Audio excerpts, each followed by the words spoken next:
Hi everyone, and welcome back to Helping Hands through Haley's Heart. Today we will be talking about parent-child conflict and being underappreciated. That was the one chosen from the jar this week. Parenting is what we call the thankless job of the world, and so we question why we don't get recognition or praise for that job that we do daily, for the ones we love most.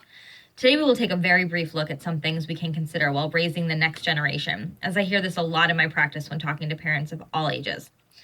Firstly, some basic communication we want to make sure we are using is I statements. This is also true for others around us, coworkers, spouses, family, friends.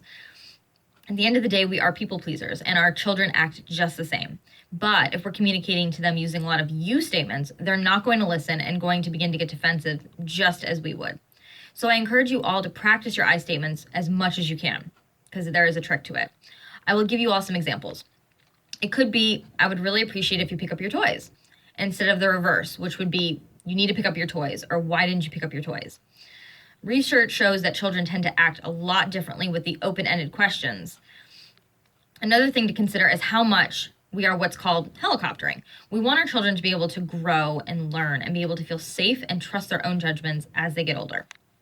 But if we're too overbearing, they're not going to be able to have the chance to really gain trust and find their own way through judgments. And in turn, they ask us to do everything for them, even when we may consider the most common sense things.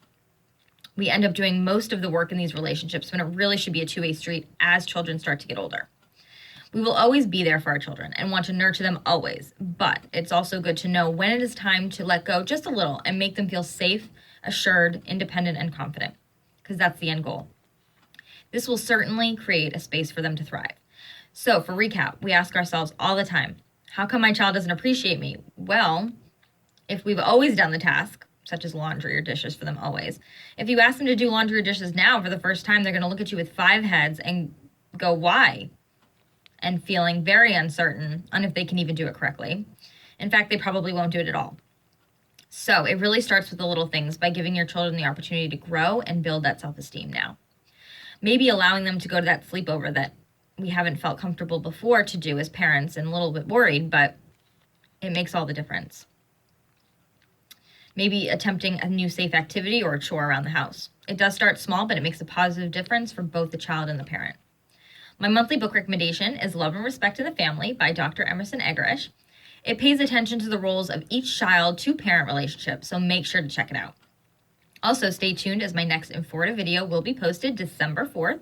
If you or someone you know is struggling with something specific, make sure to post your ideas for next month's video and share with friends below. Thank you all so much for watching, and I'll see you next time.